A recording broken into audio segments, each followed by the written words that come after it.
చారిత్రకమైనటువంటి చరిత్ర ఉన్నది. ప్రపంచంలో 8 గంటల పని విధానం కావాలని, కనీస వేతనం అమలు చేయాలని, కార్మికులకు కార్మిక చట్టాలు అమలు చేయాలని చెప్పి కోరుతూ మొట్టమొదట అమెరికాలోని చికాగో నగరంలో వేలాది మంది ఫ్యాక్టరీల్లో పనిచేసేటువంటి కార్మికులు 8 గంటల పని విధానం కోసం పెద్ద ఎత్తున ఆందోళన చేయడం జరిగింది. ఈ పర్వదినాన ఆ రోజు కార్మికులు కనీసం రోజుకి 16 గంటలు 18 గంటలు పనిచేసేటువంటి విధానం ఆ రోజు పెద్ద పెద్ద అభివృద్ధి చెందినటువంటి పారిశ్రామిక దేశాల్లో ఉన్నది.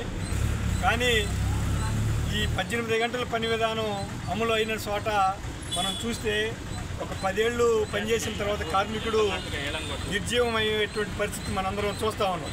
8 గంటల పని విధానమే ఈరోజు ఇంకా పెరిగినటువంటి ఆధునిక సాంకేతికమైనటువంటి పరిస్థితులు 8 గంటల విధానం పోయి 6 గంటల విధానం కావాలని చెప్పి అందరం కోరుకుంటా ఉన్నాం. కానీ ఈరోజు చూస్తే ప్రపంచవ్యాప్తంగా ప్రపంచంలోనే ఉన్నటువంటి పెట్టుబడిదారులు మొత్తం 8 గంటల పని విధానం కాదు, రోజుకి 12 గంటలు పని విధానం కావాలని చెప్పి వాళ్ళు కోరుకుంటూ ఉన్నారు.